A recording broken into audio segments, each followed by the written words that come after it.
consider that answer to be? I far beyond me to make judgments. Good morning. Thank you all for being here. Yeah. Very good, very good.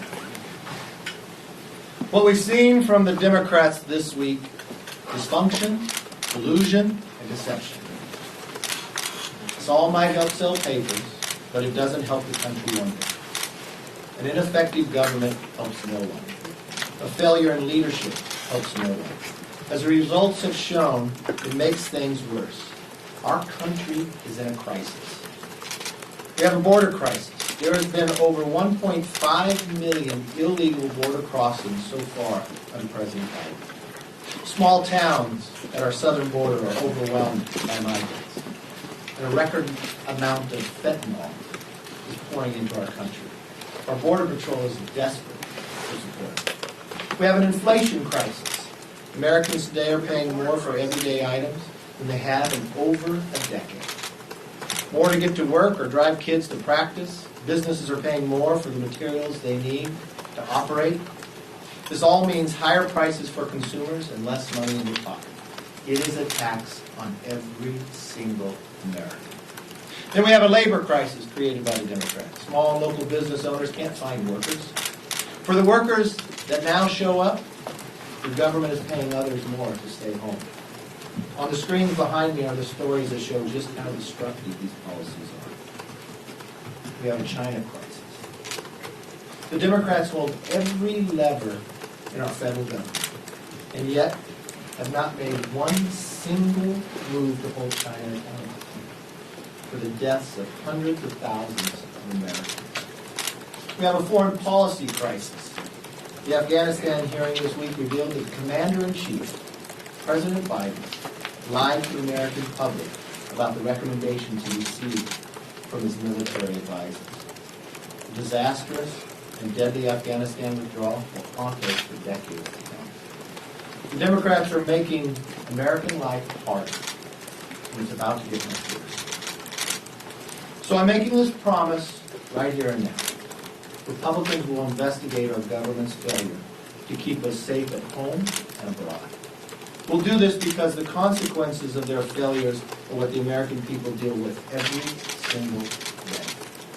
We know that the Democrats are doing everything in their power to prevent Congress from doing real oversight. But that will end the minute Republicans take back the majority. The Democrats have forgotten that we're supposed to focus on the people, not us. But for the past several months, that's what Democrats have done. They have wasted the American people's time. They have lied every step of the way. President Biden said no one making under $400,000 will see their federal taxes go up. That's a lie, just like he lied about Afghanistan. In fact, under his plan, an average family who earns over $50,000 will see a tax increase. Joe Biden and Nancy Pelosi said this bill will cost $0. Zero. I don't know if that's Common Core math or not, but that's a lot. Their tax and spend plan costs $4.3 trillion. It might not cost nothing to the elites who think they'll vote for it, but it'll cost almost every single American, their hard-earned taxpayers, money for it. And now Democrats want to spy on anything you buy that costs $600 or more. Government wants to know what you're doing with your money.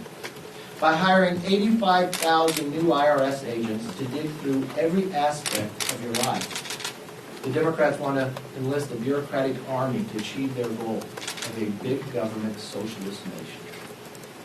So instead of waking up to a country in crisis, Democrats are asleep at the wheel and leading us to an unrecognizable future. Our country is in a crisis, and it's time the Democrats focus. That's what's going on. Yes, ma'am. So it sounds like Speaker Pelosi is moving forward with bringing the bipartisan bill to the floor. How confident are you that you have enough members that aren't going to put that over the edge with how hard you guys have been whipping against it? The question will be more so for the Speaker. She was so confident. I thought we were having that vote on Monday. Are we still having that vote today? I'm not sure. We'll find out. But the question for you is, where are your members? We know what she's saying. Where do you think your members are?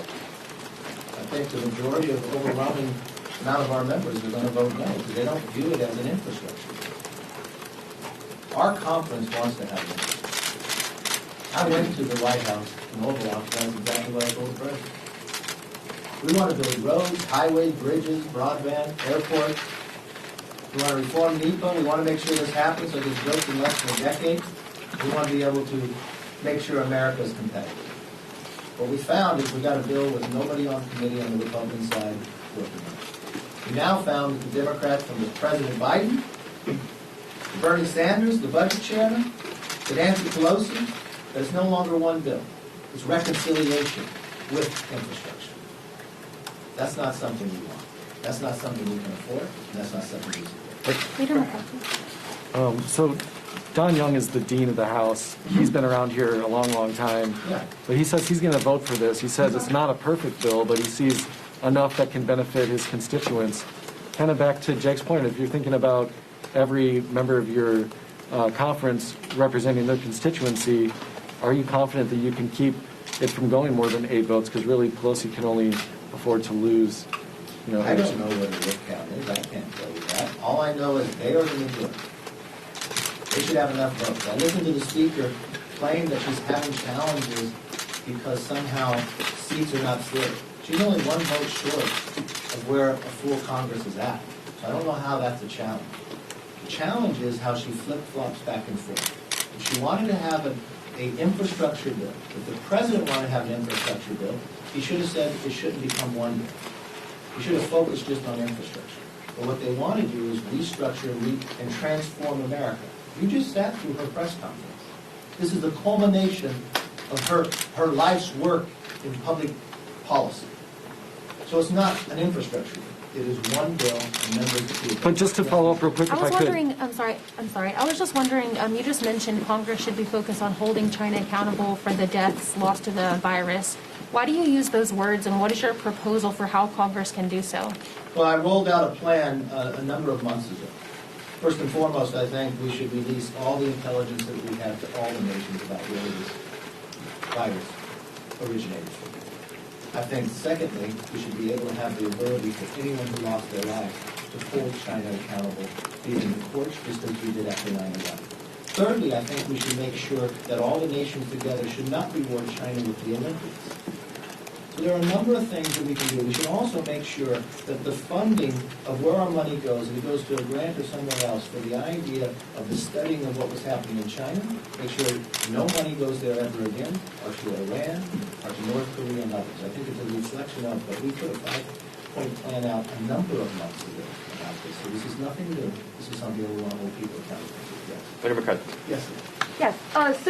As of today, if the infrastructure bill does not pass, the highway funding runs out. The Doesn't have to. The Senate's currently working on a stopgap measure. I wonder if they pass that and get that over to the House, will you be encouraging your members to vote for that Yeah, stopgap? we have a continuing resolution. Think for one moment, the Democrats control every level. They control the House, they control the Senate, they control the presidency. Why are we, on the last day of government funding, having a crisis? Because they can't manage. Why would we even have a crisis about highway funding? Because the Speaker's trying to create one to influence members to vote, putting a cliff. If the Senate passes a continuing resolution, which, why didn't we do this sooner so America would not be in a crisis? If they pass a clean CR, and I would like to see Iron Dome in there, but I know Democrats now in the House and in the Senate, that Israel is now something that they do not want to support, a defensive weaponry to help Israel. And also, keep highway funding going, as long as the CR goes. And I think the CR should go into December. I would vote for that, yes. Yes, sir. Yes. Since you have publicly went against the infrastructure bill, would you be happy today if that bill, the bipartisan bill, does fail? Look, what I would like to see an infrastructure bill that builds roads, bridges, highways, broadband, airports, reforms NEPA. The Republicans put a plan out. If this plan fails today, let's go back to the table. Let's get one together, and let's make one that's an infrastructure bill. Why does everything have to be tied to reconciliation too? From a debt ceiling, you got to spend $5 trillion more to be able to build a road. That's not America. That's wanting to control everything we do. Now, in this side of this bill, they want to look at any time you spend more than $600. For every single American. Why does the government have a right to know that? Why do that? You buy a new car, they have to know? You take your kids to Disney World, they need to know? I don't think so. But that's what they want. An all-encompassing. So when you vote for a reconciliation, if you vote for infrastructure, it's all one bill, based upon what the president said, based upon what Speaker Pelosi said, based upon what Bernie Sanders said. Bernie Sanders is tweeting not to vote for it. But then why did many Senate Republicans still vote for the infrastructure bill then? I think that was a different time and a different place, and I think it was a while back. It was the Speaker who tied it together. It was the Speaker who said she was for it. It was the Speaker, Pelosi, who said yesterday, you cannot vote on infrastructure until they get the reconciliation and the language. It was the Speaker who promised the moderates that they would be able to move forward and deem reconciliation going forward because they would have a vote last Monday. We didn't have that vote. Time and again. Unfortunately, we're not in the majority. I would promise you this. If we were in the majority, it would be different. We would have an infrastructure bill just only about infrastructure. I think America would like it. So you're just following up on all of this. Are you whipping the infrastructure vote that Pelosi says she's planning for today? And for members who do vote for it, what would be the consequences? What is your rhetoric going to be like? What is your message about those Republicans? Our conversation is no different today as it will be tomorrow. Members get elected here, explain to the members what's going on, but this bill is fundamentally different. If they brought just an infrastructure bill by itself up, you would find overwhelmingly Republicans want to work with you and get one through. But is this, Mr. Lee, just follow up. To follow up. McCarthy, Go ahead. Senator McCarthy, one of the members of your caucus, Representative Liz Cheney, said earlier this week she was wrong to have opposed same-sex marriage. Have your views changed after having opposed same-sex marriage? Look, same-sex marriage is the law of the land, and it's what America holds, and that's the law of the land. What are your views, though? It's the law of the land. I support the law of the land. I don't see how that's different. I don't see how that's new. Last question. Leader McCarthy. Democrats have floated changing the debt ceiling process so there's not, so Congress doesn't have to vote on it every single time. How do you feel about changing that so Congress We could doesn't just have spend more and more. It's interesting to me that the credit cards are completely maxed out. And the answer the Democrats have is not to find a way to pay them off, but find a way to get another credit card to get a higher limit. Their only action of why they want to raise this is to spend more money that we spent to save us during World War II. And that's what they're fighting for. So they're creating crisis after crisis to try to force people to vote. They control every level of Congress. Every level of government, from Congress to Senate to White House. And we're sitting here on September 30th, when government funding is going to run out, on whether we're going to get a continuing resolution. They've got the letter of they know when the debt limit goes. You've got Secretary Yellen saying it's October 18th. But if they pass the bill today, it's no longer October 18th. Because of the automatic funding that's going to go forward, it's even closer. Why have you controlled all? Why would your priority be to have a plan to solve that first? Because they want to create another crisis. It is the one definition of the last election when Democrats took over. It doesn't matter if it's the border, Afghanistan, from China, to now the simple funding of government from one year to the next. The Democrats have made everything a crisis. Leader McCarthy. Isn't there a risk to Republicans, too, if you hit the debt ceiling?